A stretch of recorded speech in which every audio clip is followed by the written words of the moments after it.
Queridos irmãos, de Volta Redonda e região, do Centro Espírita Francisco de Assis, é muita alegria podermos compartilhar esses momentos de coração para coração, estabelecendo um diálogo sustentado na premissa do Evangelho, abrindo nossa intimidade para captar a luz divina e poder refleti-la com maior profundidade e propriedade. Nós agradecemos toda a programação, todo o preparo. Nós nos sentimos muito pequenos diante de tudo que é colocado, entendendo que essa questão da salva de palmas ela derruba a gente, né? A música derruba a gente não emoção danada.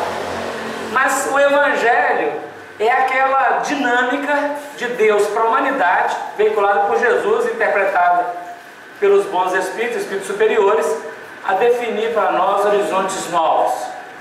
Que a nossa noite continue sendo abençoada por toda aquela espiritualidade que tem a incumbência de preparar o ambiente para todos nós que ainda estamos no esforço. E no nosso esforço, junto com a dedicação dos trabalhadores espirituais, sob os auspícios de Francisco de Assis, nós possamos, de fato, conseguir algo amealhar. Porque Jesus dizia, certa feita, no Evangelho de João, capítulo 8, versículo 31, aos judeus que criam nele: se permanecerdes na minha palavra, verdadeiramente sereis meus discípulos. Conhecereis a verdade, e a verdade vos libertará. Há uma proposta, há um projeto, há uma definição do próprio Cristo.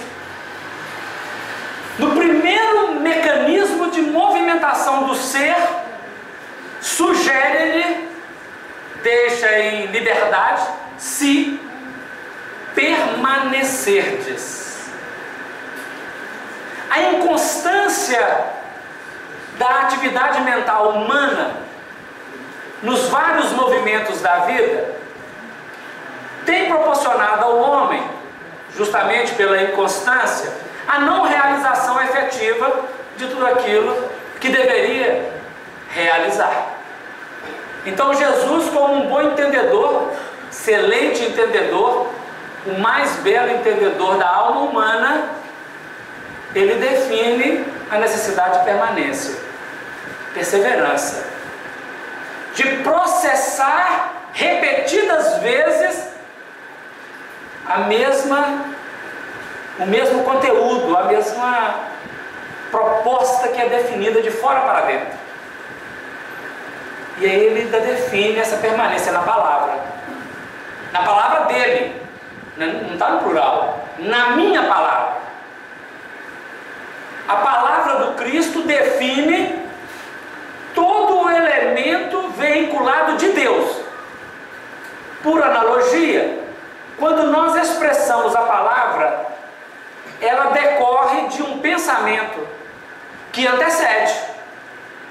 Quando nós pensamos e elaboramos a ideia através do pensamento, ela está antecedida, esse pensamento, por um sentimento. E todo o processo dos sentimentos, causas genuínas, seja ele no terreno da emoção, da sensação ou dos próprios sentimentos, veiculando o pensamento e veiculando a palavra, define no plano da vida, quando há coerência, verdade. Quando há incoerência, num dos itens, mentira. A palavra do Cristo, ela define para nós todo um processo que vai culminar na verdade. Permanência na minha palavra, verdadeiramente sereis meus discípulos. O discípulo do Cristo não é quem diz eu sou, não é quem projeta eu serei, não é quem lamenta eu gostaria de ter sido. O discípulo do Cristo, ele permanece constantemente naquela palavra que define a autenticidade, desde os valores superiores dos sentimentos, as articulações mentais e a expressão daquela articulação coerente e consciente, definindo o discípulo que é um aprendiz, o discípulo que recebe orientações, que segue o líder, que obra conforme a orientação. Neste patamar de ideias, o versículo 32 define: e conhecereis a verdade. Se até agora fomos agentes na mentira, e mentira aqui não tem o cunho daquele ato negativo, calculado, planejado para denegrir a vida. Mentira aqui tem aquela significação de eu desejo fazer o bem, sinto vontade de fazer o bem, oro pedindo a Deus para que eu tenha forças de realizar o bem, mas quando chego diante da cena, eu não consigo expressar aquilo que eu desejava. Então eu defino e apresento na minha realização uma incoerência, isso é mentira, é ilusão. A verdade que o Senhor Jesus define é nós sermos integralmente coerentes com o sentimento que dimana da intimidade do Espírito e que é veiculado pela fala e pelo gesto diante da vida, nas linhas de relações, seja familiares, seja ela sociais, seja ela profissional, onde nós estivermos definindo esta congruência. E esta verdade liberta. Liberta de quê? Qual é a liberdade? A liberdade daquela escravidão viciosa que tem sido até agora a mola mestre da nossa vida. Emmanuel define para nós, no livro Pensamento e Vida, uma equação. Antes da equação ele começa assim, capítulo 1. A mente é o espelho da vida em toda parte. O assunto mente é um assunto que os pesquisadores humanos debruçam-se sobre ele e permanecem muito na incógnita. Nós mais temos dúvidas do que certezas, mais não saber do que saber sobre a mente. Emmanuel vai falar de um assunto o mais desconhecido. A esfinge que desafiou Édipo Rei permanece até agora desafiando-nos. Emmanuel vai tratar deste assunto, um livro que é estudado no mundo espiritual antes de nós reencarnarmos. 30 pequenos capítulos de uma maior profundidade substancial. E ele diz, eu vou falar de mente. Como que eu falo da mente? A mente é um espelho. Todos nós, absolutamente todos nós aqui conhecemos um espelho. E ele diz que a mente é o espelho da vida, em toda parte. O que o espelho faz? Porque se a mente está conjugada ao espelho, por comparação, o que o espelho que é conhecido faz, a mente que é desconhecida faz também. Mas se eu sei do que é o conhecido, eu vou chegar no desconhecido. Primeiro ato de um espelho: captar. Um espelho capta a cena para o qual ele está voltado. Segundo ato, ele reflete. Então a mente capta e reflete. Porém, o espelho pode ser côncavo. ele pode ser convexo. O espelho pode estar embaçado, sujo, trincado, ondulado. Ainda assim ele vai captar a realidade e vai refletir. Só que ele, não alterando o padrão real da realidade, ele interpreta de forma conforme ele e reflete conforme ele. Ao olharmos para o espelho, nunca nós teremos a imagem real, ainda que seja um espelho liso, porque qualquer espelho dá uma imagem no mínimo invertida. No mínimo invertida. Se ele for côncavo, ele interfere. Se ele for convexo, ele interfere. Trincado, sujo, embaçado. A nossa mente é a mesma coisa. O fenômeno vida, ou o fenômeno, a cena do painel de vida está estabelecido. Nós, mente, olhamos, captamos e refletimos. Como? Com o espelho. Se a minha mente está em posição convexa, eu interpretarei a realidade de forma convexa. É minha interpretação, não é a realidade. E assim sucessivamente. Então nós começamos a refletir um processo aqui. O campo mental não muda a realidade, mas interpreta e expressa como se aquilo fosse a realidade. Isso é uma ilusão. Então Emmanuel continua dizendo assim: surge nos animais na ganga do instinto. O instinto não erra.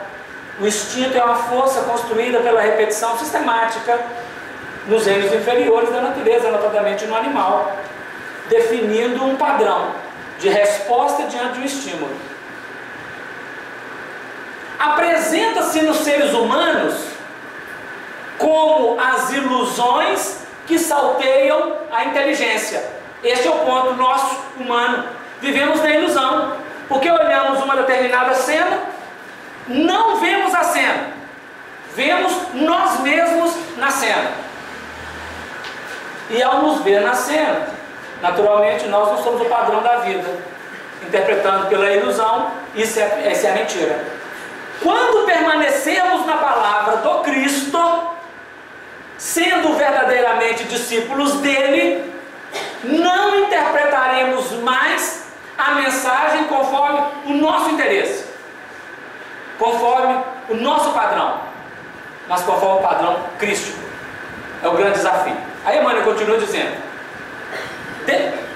confinados que estamos entre a animalidade e a angelitude,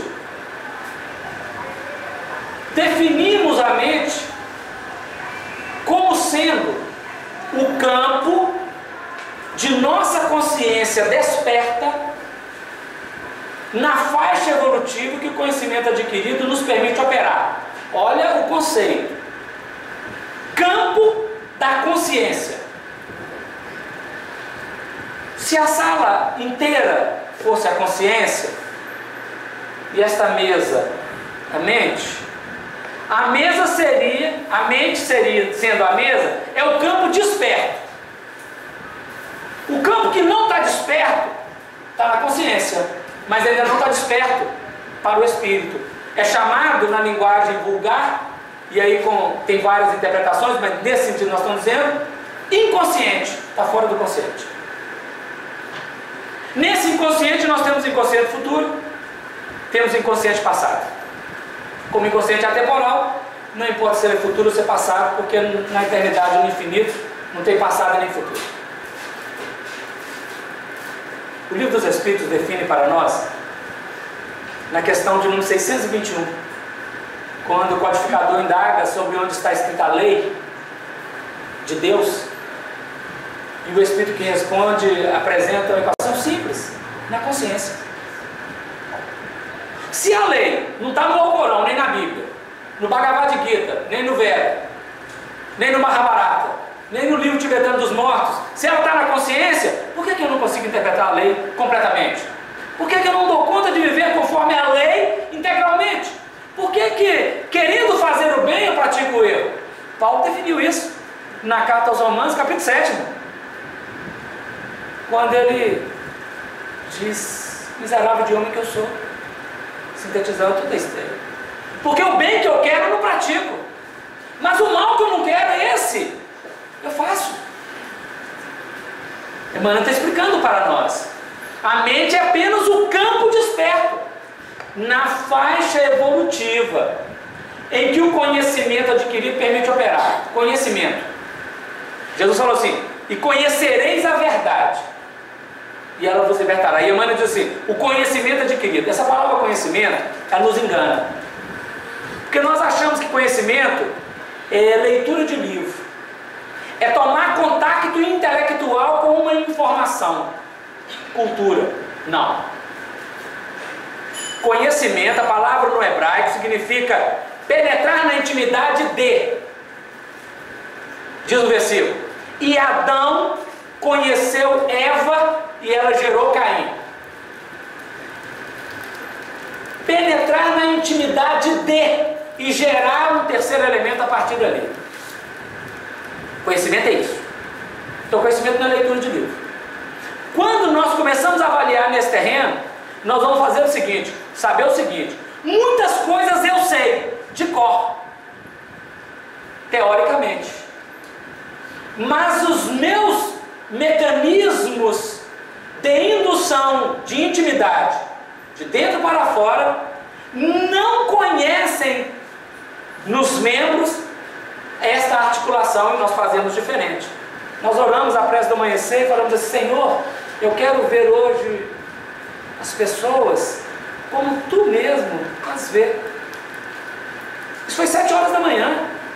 Aí saímos às 7h16, estamos no trânsito, esperando o ônibus. A lotação demorou 15 minutos, não costuma demorar mais do que isso, pós-horário. Aí ele vem, nós damos o sinal para ele, ele foi, e aí nós vamos dizer: vai com Deus, Deus te abençoe.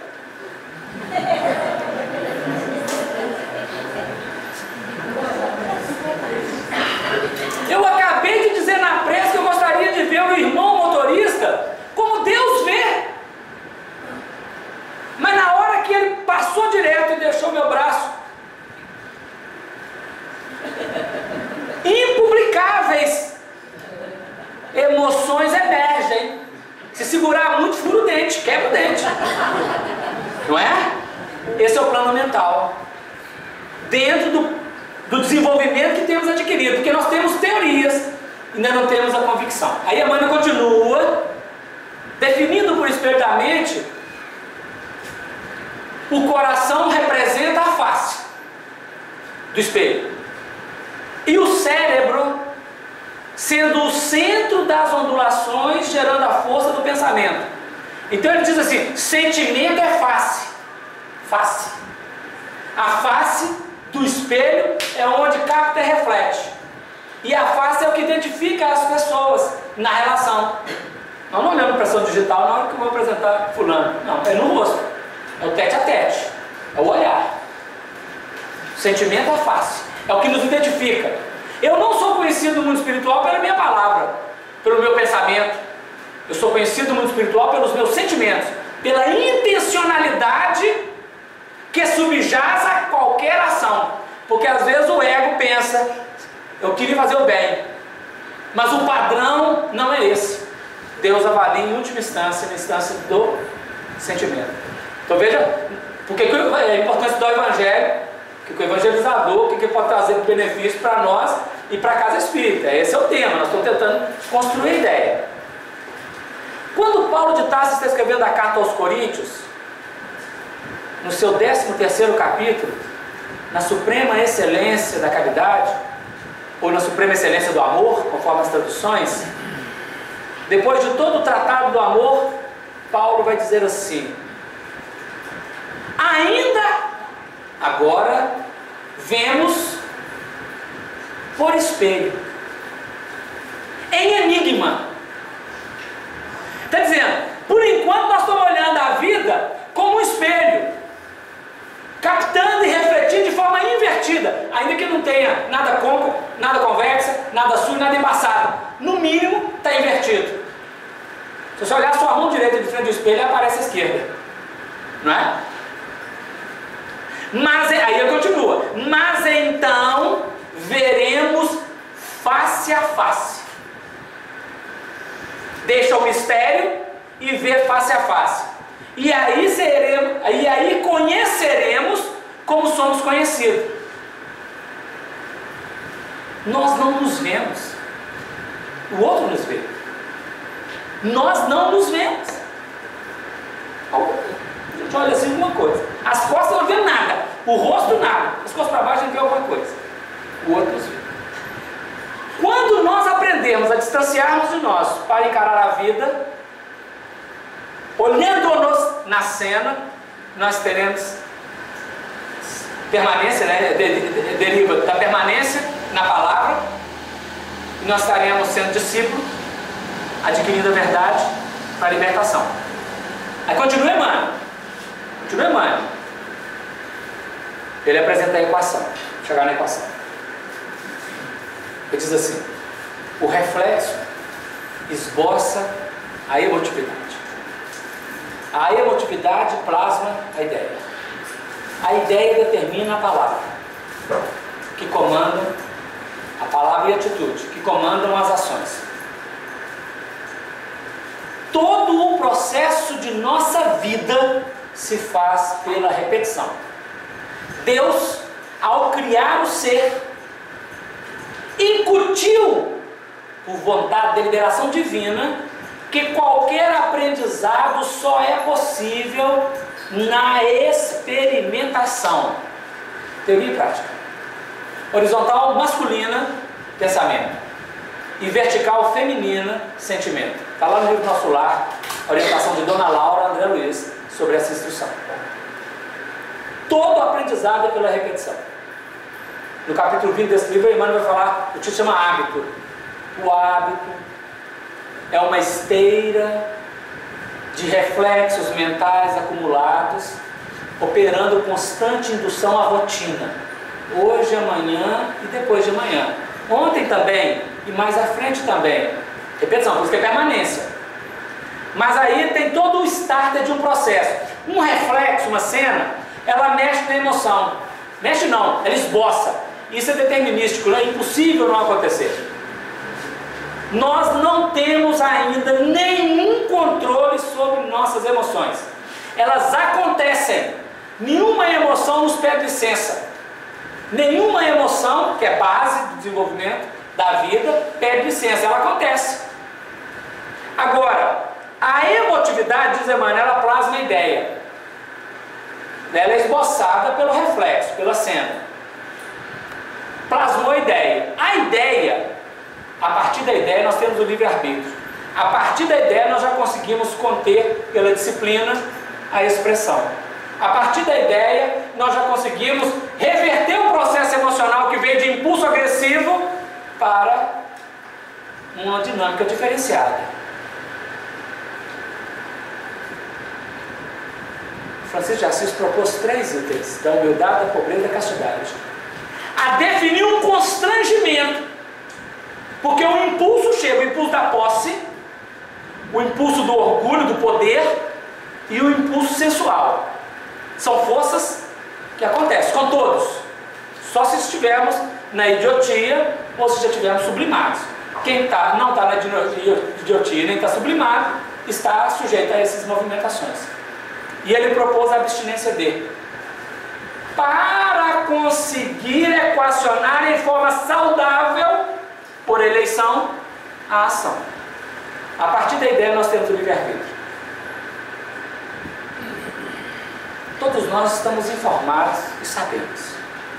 O momento atual do planeta Terra é um momento singular, um momento transitório, um momento pequeno no tempo e no espaço, porém extremamente grande nas possibilidades.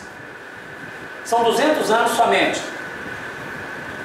Está no livro Brasil, Coração do Mundo e Pátria do Evangelho, capítulo 22, o capítulo que está do Dr. Bezerra de Menezes, palavra do Ismael.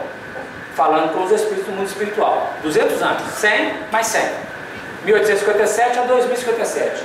Isso está no outro livro, chamado Plantão de Respostas 2, Plantão de Respostas Pinga Fogo 2, Respostas de Chico Xavier, lá em São Paulo, onde Emmanuel coloca que a regeneração começa em 2057, termina a transição. São 200 anos. O que acontece num período de transição como nós estamos vivendo? Uma encarnação em quantidade expressiva de espíritos que estavam nas faixas umbralinas, tem a Terra, para ter experiências, as últimas, espíritos que tinham muito milênios, às vezes que não encarnavam, muitos séculos, e encarnam. Por exemplo, na década de 50, nós tínhamos no mundo 2 bilhões de pessoas encarnadas. Final de guerra, 2 bilhões e 400 milhões. É um dado do censo mundial e está no livro Roteiro, capítulo grande do Candário. No ano 2000 nós tínhamos 6 bilhões e 400 milhões, ou seja, em 50 anos nós triplicamos a população do planeta, mesmo com toda a morte que teve, com a invenção do preservativo, da pílula, preservativo não, o uso, e a invenção da pílula anticoncepcional. Foi uma expansão. De 2000 a 2013, nós colocamos mais 1 bilhão e 300 milhões, são 7 bilhões e 300 milhões hoje, no planeta. Um pouquinho menos, né, porque é 6.400, 1 bilhão. Com a quantidade de espíritos que encarnaram de uma forma avassaladora,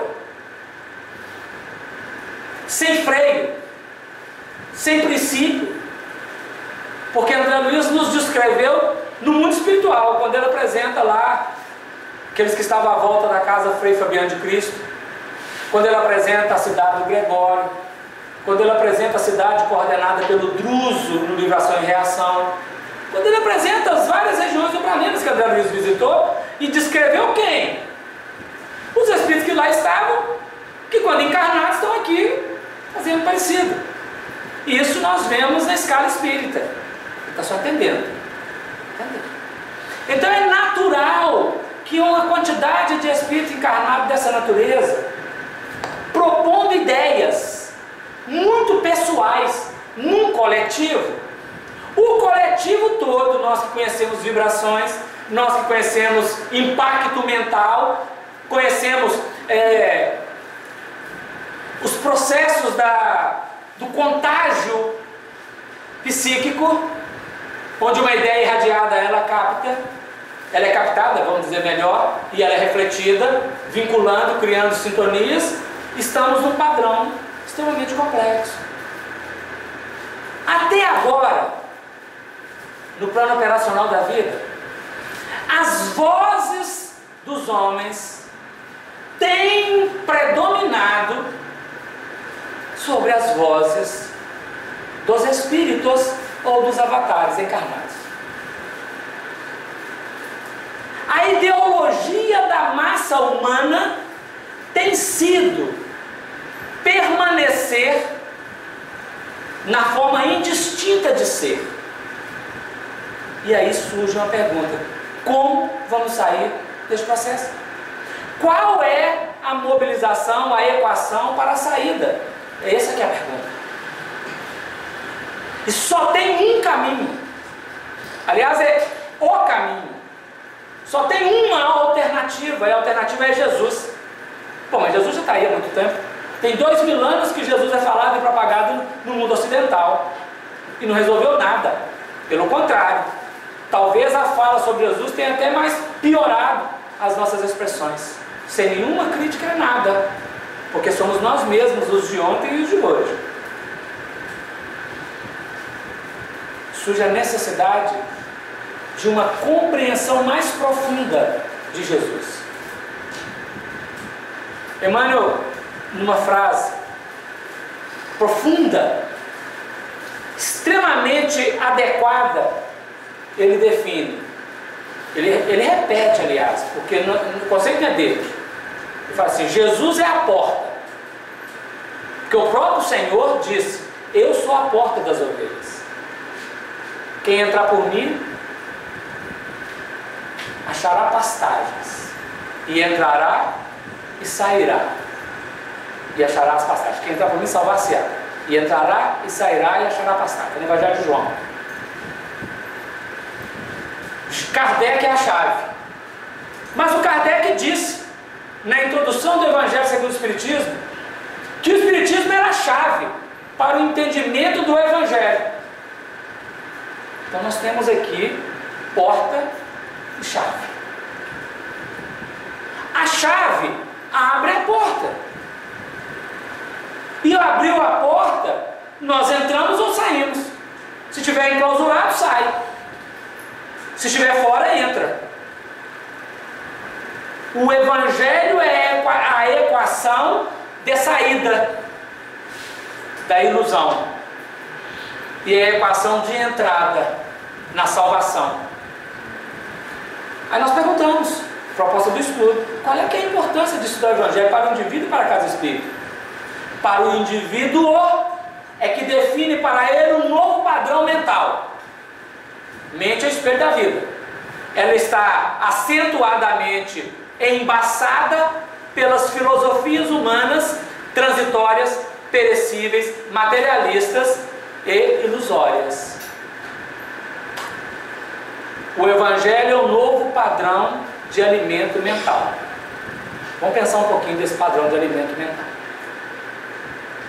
No livro Evolução em Dois Mundos, André Luiz diz sobre a necessidade da alimentação. Deus, ao nos criar, diz as belas palavras do Velho Testamento, no Gênesis, e o Senhor Deus soprou o fôlego da vida nas narinas de Adão, e o homem foi feito alma vivente. Deus soprou. O ser criado é um ser de falta, um ser de carência, um ser que tem fome, um ser que não é pleno. Plenitude tem Deus, que é o doador. A criatura não é plena, a criatura é carente. Então estabelece a fome como base fundamental da manutenção da vida do indivíduo. E o sexo como ingrediente fundamental para a sobrevivência da espécie. No instinto de preservação, situação básica da vida, nós temos duas fomes: a fome individual e a fome coletiva. A fome para a sobrevivência do indivíduo, comida, e a fome para a sobrevivência da espécie, do grupo, sexo. Aí André Luiz diz assim: no reino mineral, o psiquismo elaborou na alimentação a quimiossíntese. No reino vegetal, o princípio inteligente elaborou a fotossíntese e todos os movimentos que tem após ele. No reino animal, o princípio inteligente apropriou-se da biossíntese para atingir o reino humano e habilitar-se a desenvolver a mentossíntese, o alimento mental. O homem básico, primário, ele permanece na quimiossíntese, não faz mais fotossíntese, mas todos os processos aprendidos no vegetal ele repete, e na biossíntese. O homem que faz diferença, ele abre o horizonte na mentossíntese, porque por padrão de repetição, nós alimentamos do pensamento de todos, sem reflexão, e fazemos tudo que a multidão faz. O discípulo é alguém que destaca da multidão e que procura, devido à saturação, um alimento diferenciado. E o alimento diferenciado é o Evangelho. E o Evangelho é para nós a expressão do amor no plano da vida.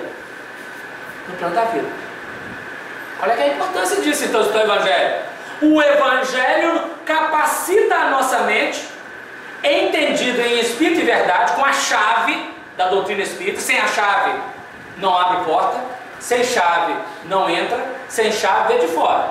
Pode ter uma janelinha de vidro, qualquer coisa assim, mas não entra. É com a chave que entra. O Evangelho, com a chave da doutrina espírita, abre para nós um padrão novo de alimento. Sintetizado, os Espíritos são muito assim, capazes no poder de síntese na expressão da palavra. Capítulo 18 do livro Nosso Lar, só o título já valia. Diz assim: amor, alimento das almas. A mentossíntese de saída saudável para os valores da liberdade estão embasadas no amor, que é o conhecimento da verdade. A verdade nos projeta na linha de amor, porque é coerência, eu sinto, penso e faço. Eu não estou na incoerência, sinto uma coisa, penso outra, faço outra. Então é amor. Porque se eu pensar uma coisa, sentir outra e fazer outra, isso é incoerência, é ilusão, não alimenta. Porque é motivada pelo egoísmo, gera no outro reação contrária, atrito. Quando é amoroso, nós abrimos o coração, por exemplo, é recebido com a música maravilhosa. Tem gente que ficar com raiva numa situação dessa? Só se tiver obsidiado, em máximo grau. Você chega na sua casa, quem estava lá te esperando preparou um jantar, preparou um escaldapé, colocou tudo bem adequado. Você estava esperando chegar lá, o fogão está fechadinho, tampadinho, um paninho em cima, uma violeta e tal. Mas chega, tem uma sopa fumegante, bem gostosa, um ambiente preparado, tudo tranquilo, bem-vindo. Aí você abre a porta e tem braços abertos esperando. Você vai brigar? Vai. Não, se brigar, está obsidiado. Volta para o centro e fecha as portas do centro e faz sessão de obsessão, 3 dias seguidos. Nós brigamos porque nós fazemos diferente. As linhas do amor, o amor alimenta a alma e a nutrição. E aí o Evangelho começa a abrir perguntas. Um doutor da lei procurou Jesus e falou: Senhor, Senhor não, mestre, o que eu devo fazer para herdar a vida eterna? Aí Jesus falou para ele assim: o que está escrito na lei? Como lês? Aí ele respirou e falou assim: amarás a Deus de todo o teu coração, de todo o teu entendimento, de todas as tuas forças, de todos os seus pensamentos. Aí Jesus falou: e ao próximo como a si mesmo. Jesus disse: faze isso e viverás. Pronto. Aí ele engoliu seco, porque ele foi pego na teoria que ele sabia, mas ele não fazia. Faze isso e viverás. E ele falou: e agora? Como é que eu saio dessa? Quem é o meu próximo? Sofismas. Sofismas. Porque ele conhecia a lei. Conhecia ou não? Ele lia a lei. O que está escrito na lei? É assim que Jesus perguntou. O que está escrito? Ele lia a lei. Lia. Quando ele é pego no contrapé, diríamos, no popular, ele quer justificar, sofisma. E quem é o meu próximo? Aí Jesus não entra em arguição intelectual. Não dá para debater intelectualmente com mente refratária. Jesus define a parábola do semeador. Descia um homem de Jerusalém para Jericó, caiu na mão dos salteadores. Um sacerdote vindo pelo mesmo caminho, viu e passou de lá.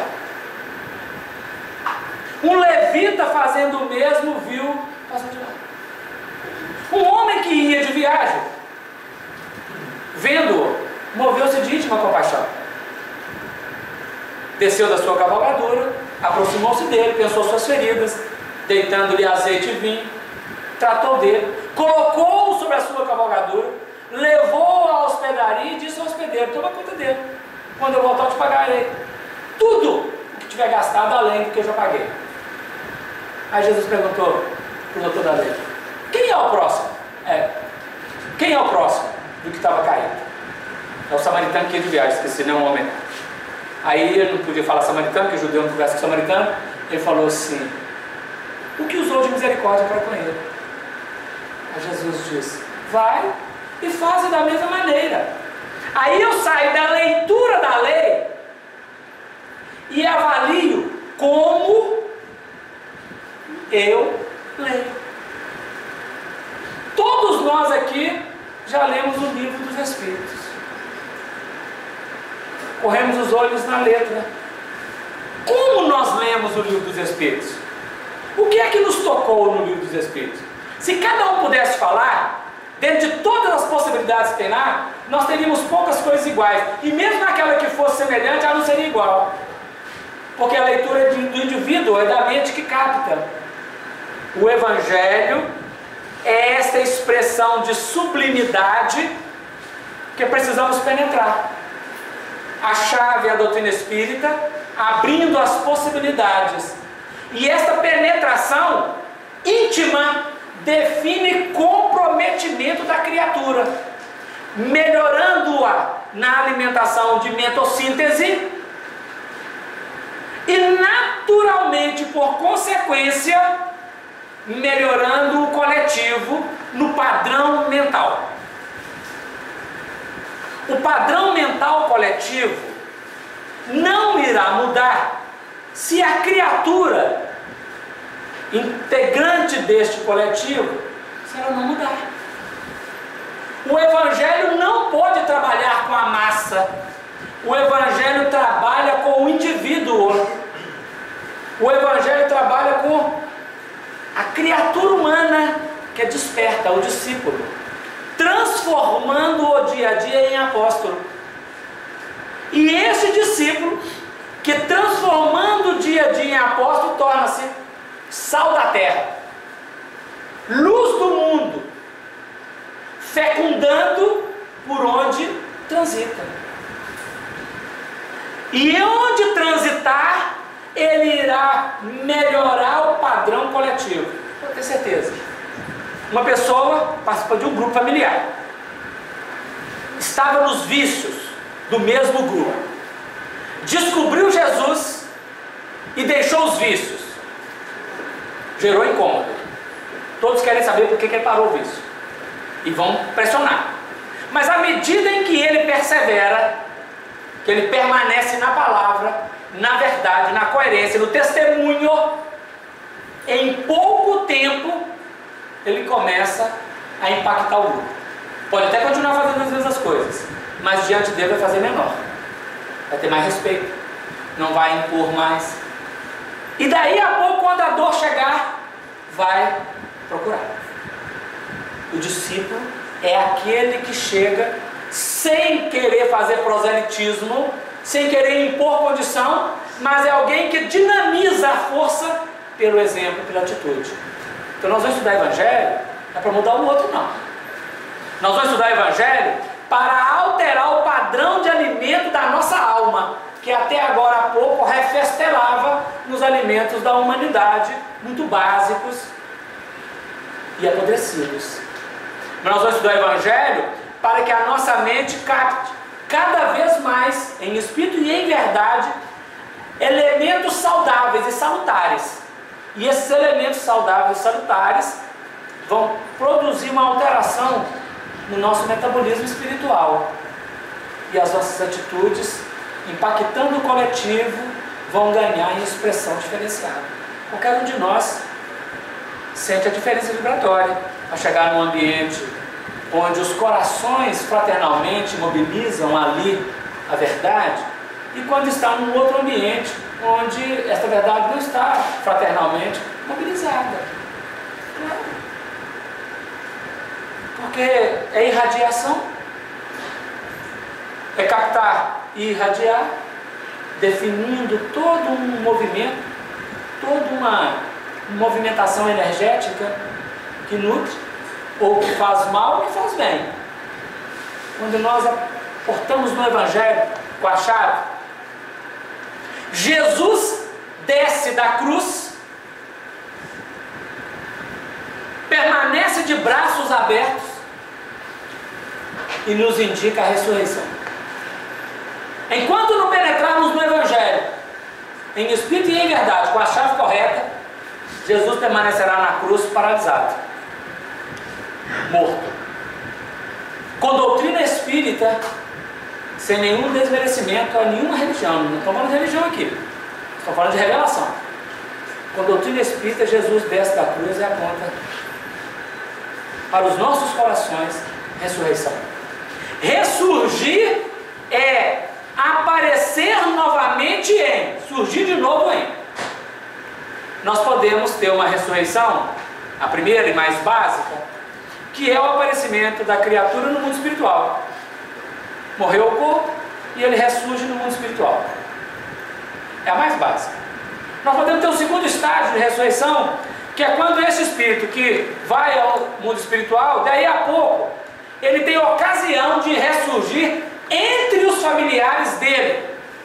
Muitas vezes não visto pelo familiar, ele que os vê. Esta é uma espécie de ressurreição das mais difíceis. Das mais difíceis. Porque depois que nós morremos, o nosso grupo pensa conforme o grupo vai pensar.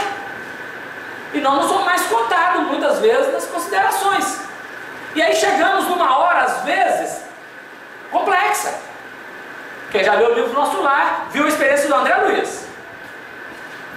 Quem já leu o livro Voltei, do irmão Jacó, não em família, mas no ambiente público onde ele dirigia reuniões, viu como que ele ressurgiu lá. Experiências delicadas, porque a fala do outro sem reflexão sobre se é verdade, se não é, se é caridoso ou não, afeta profundamente esse que apareceu. Então nós todos, absolutamente, seremos constrangidos, depois da nossa morte, a ressurgir em nosso ambiente profissional, familiar, social. Preparemos-nos. Eu não sei quando é que nós vamos encarnar. Preparemos, porque nós vamos voltar. E pode ser que a gente chegue num dia em que o viúvo ou a viúva esteja assim um pouquinho azedo, ao recordar algumas coisas que aconteceram durante a vida. Pode ser que um filho esteja disputando com o irmão um problema de herança que eu deixei mais ou menos enjambrado. E pode ser que surjam palavras ali que eu não esperava ouvir. E sou constrangido a ouvir porque ele não sabe que eu estou ali. E não pode saber. Mas eu sei. Esse segundo nível de ressurreição, cuidado. Porque Jesus, quando Jesus ressurge, ou quando Jesus nos faz ressurgir, ele nos coloca diante da adversidade para testar tolerância, paciência, humildade, capacidade de ouvir a verdade relativa naquele momento do outro, sem melindrar e sem ofender, sem querer justificar. Aliás, nem pode. O Espírito, chamado Espírito Amigo, no livro Evangelho segundo o Espiritismo, dá uma mensagem chamada paciência.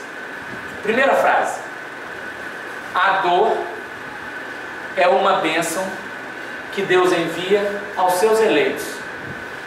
Você acha que vai ler sobre a paciência? Vai dizer, agora eu vou aprender sobre paciência. Vou saber em qual padaria que vende. Aí você pega o Evangelho, segundo o Espiritismo, está lá: a dor é uma bênção que Deus envia aos seus eleitos. Pronto, quem é de nós que quer isso? E o terceiro nível de ressurreição é aquele espírito que retorna para o reino de Deus, plenamente, que é a ressurreição do Cristo. Plenamente. Então são vários estágios. Nós estamos aprendendo em Espiritismo a ressurgir no mundo espiritual. A vida continua depois da morte. Eu acho que todos nós sabemos disso aqui, não é? Saber disso é o primeiro passo. Agora nós temos que penetrar nisso. Viver como espírito. Porque a hora que o corpo morrer, não tem mais jeito de voltar para o corpo. Tem que chegar no mundo espiritual. Já estamos começando a ficar atentos a preparar a ressurreição, que é a chegada no nosso ambiente. E depois a outra, futuro, a ressurreição, que é chegar no reino de Deus. A importância de estudar o Evangelho de Jesus, para mim, para você, para o grupo, para toda a humanidade, será defrontar com a verdade, penetrar na verdade e fazer morada. Emmanuel, quando está considerando simbolicamente ou por metáforas, ele diz assim: o Velho Testamento é a fonte máter da revelação divina. fonte. Em outra expressão ele diz assim, é o alicerce da revelação divina. O Novo Testamento é o edifício de redenção das almas. Está no livro Consolador. E a doutrina espírita é a chave. O edifício está fechado. Todo edifício você compra, antes de te entregar as chaves, não pode entrar lá não. Quem é que entra sem entregar a chave? Ladrão. Não tem nada para roubar, não vai entrar, né? Aí nós pegamos a chave, comprou, pegou a chave e abriu. Faz o quê? Faz morada. Decora conforme queira decorar, coloca o móvel que quer colocar e faz morada. Evangelho é de coração para coração, grupo de filho de Deus para filho de Deus, de alma para alma, conhecendo Jesus, penetrando na intimidade, comendo, mentossíntese, apropriando daquilo, quebrando as máscaras, quebrando a casca do orgulho, do egoísmo, da vaidade e conseguindo expressar a luz, verdade.